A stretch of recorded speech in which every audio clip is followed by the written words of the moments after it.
Hey everybody, this is Perch. Let's get right to this mail because I think we could talk about it a little bit. It says, "Dear Pete, Perch Pete Perchington III, the classic and undefeated from It's the Comics Police." Nice. Recently, Graham Nolan reacted to Nick Dragotta's cover for Absolute Batman featuring Absolute Bane, and he was not pleased. Some have come to Dragotta's response in a bit of a passive his response made defense in a bit of a passive aggressive way.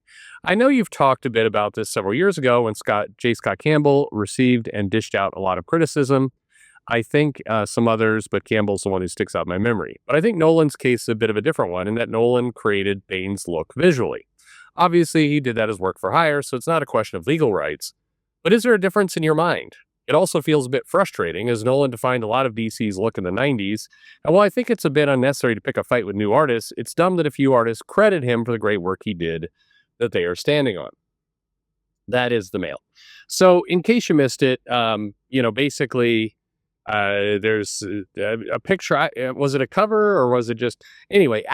We got the Absolute Batman, which has Absolute Bruce Wayne and Absolute Alfred and Absolute Joker, and now we're getting Absolute Bane.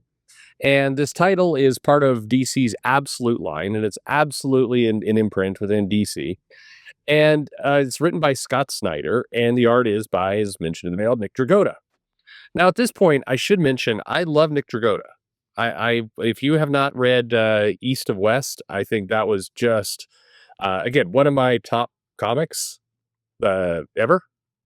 Love it. That's Hickman and Dragotta, and I love that book. I just think it's an absolute great book, and more for the visuals than the writing. Hickman's doing fine with the writing. It's very Hickman like, but I just love Dragotta's style. I love how he draws it. I think he does great work. I like it, and I'm not stupid in the sense that Dragotta has a unique art style, much like Riley Rossmo, Michael Mignola, artists who do things differently. Bill Sienkiewicz, these they have a very distinctive style to themselves, and Dragotta has a very distinctive style. It's why I like it. It's kind of a mix of a little bit of what feels like a manga influence. It's got kind of a pop influence. I don't know. It's just I like his stuff. But if you've been a retailer for a long time, you learn quickly, and it's perfectly reasonable that the more unique the art style, the less mass market pop culture it is, and it has people who like it and people who don't, and that's perfectly normal. I've told this story before, but when Michael Mignola started doing art, I remember both I loved it right off the bat, but there were a lot of people who truly hated it. Why are these characters looking so blocky and ugly? There was this Wolverine: The Jungle Adventure. It was a kind of a one-shot annual like comic. It had Wolverine, and he fights Apocalypse, and it turns out to be an Apocalypse robot, but spoilers. But it's cool. It's a really cool book. It also basically introduced the fact that Wolverine has a baby out there, just in the Savage Land hanging out, which we never really come back to. Maybe someday. But yeah, or did they ever come back to that? I don't think so. Anyway, they've come back to it with other children certainly, but this was a different. This child. I don't think we've come back to. Anyway, I love the way Mignola drew Wolverine. It looked very stylistic, it was very dynamic. I remember being at a convention and hearing John Byrne, another artist who I deeply love. I think he does also just incredible work and is classics. But I remember John Byrne just shitting on that comic. Now, the two of them, I think, they've been friendly. I don't think there's animosity between the two. They're both involved sort of in that Dark Horse time, and so I think there was no real heat there. But I remember Burns saying something that we're now hearing with Nolan, which was the creators of Wolverine must be rolling over in their graves that he looks this way. I say this because on recently on Twitter or maybe Blue Sky, one of those, probably Twitter, Graham Nolan, who is the is one of the co-creators of Bane, posts a picture of the Dragotta Absolute Bane and says, "This is just I'm paraphrasing, an abomination. Like, this looks terrible. It's not the abomination, it's an abomination. Now, the art, you could kind of, choose for yourself. Again, I look at it, and Bane has been drawn lots of different ways. I don't think Sam Keith has ever drawn Bane, but it's he's been drawn as like this giant hulking muscular character. He's been drawn as just like a big guy. He's been drawn with like the little venom tubes, like going crazy, like Todd McFarlane drawing Spider-Man's webs like all over him. They've been really relatively tight and connected. He's been drawn more with like a strict luchador mask, and sometimes it's this big hulking, big Van Vader, in WCW style mask. There's been a lot of takes on it. The Dragotta take is very Dragotta. Dragotta, when he draws really, really big characters, you can see it in some of the drawings that he did Colossus, very similar to this. The head is small, the body is hulking and massive, and it's there. In the grand scheme of things, you've seen some of the Legion of Superheroes work that Riley Rossmo did, and the Tim Drake Robin. Like, I don't know. I this one feels pretty benign to me, of a character who looks different from spec, let's say. But anyway, it ignited a very typical, two sides of people going, this guy doesn't know what the fuck he's talking about, which, maybe to the letter writer's point, is disrespectful of a guy who co-created Bane. Or just look, the whole point of art is that some people will like it and some people don't. And if you like it and somebody else doesn't, then, you may feel personally offended by it, but you shouldn't lose your shit because somebody dislikes something that you like. That's just life. Vice versa too. If you really, somebody really, really loves something and you hate it, you can be like, well, I hate it. You could call it a day at that point. But it wasn't called a day. And we saw a ton of people weigh in on this in comics. And it was very much, the quote unquote mainstream comic creators were all like, this is the best Bane in the history of all of Bane. There's never been a Bane like this before. And these it's funny when people come to the defense. A perfectly acceptable answer, the answer I'm giving you right now, is this looks very much in line with what Nick Dragotta does. And, sales are strong, so something must be working. I like it. That's what I would say. I think you could just leave it there. But people weighed in with like, this is what happens when old white people don't die. And then Nazis not wanting it just immediately went to racism and sexism and Nazis and bigotry and Comicsgate and like all the things, all the words just get thrown out there immediately. And to be fair, I'm not saying it was one side dogpiling on the other.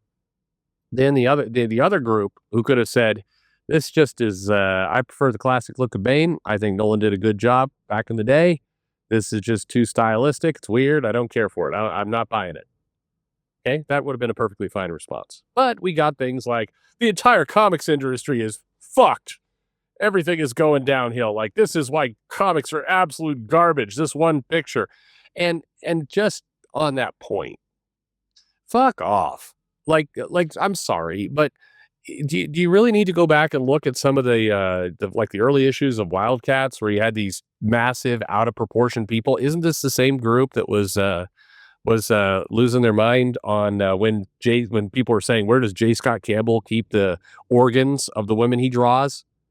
Yeah, it's called style. It's just a style. You can like it, you can not like it.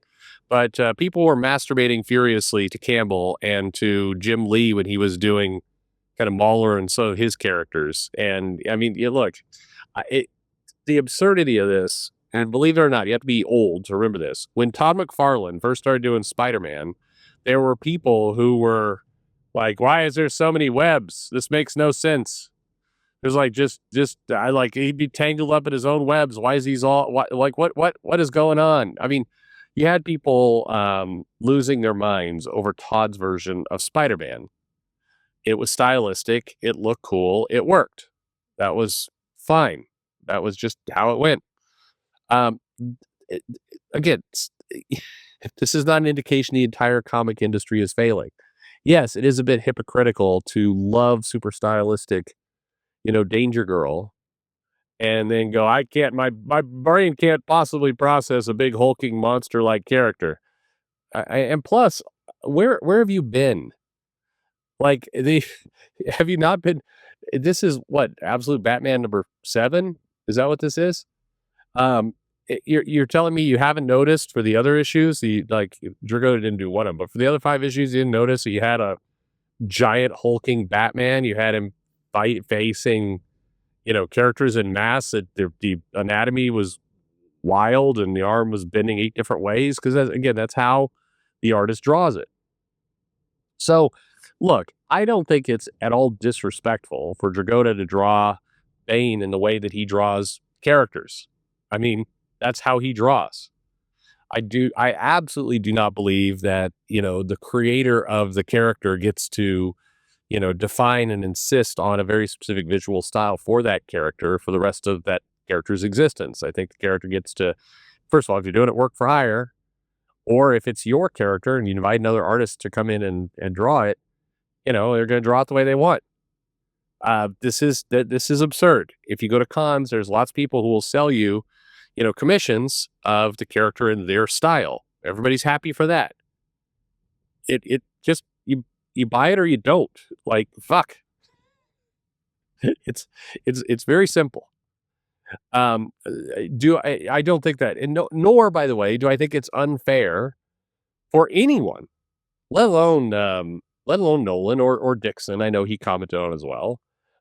That's also totally cool for them to say, this sucks, I hate it, this isn't what I was imagining when I designed a character.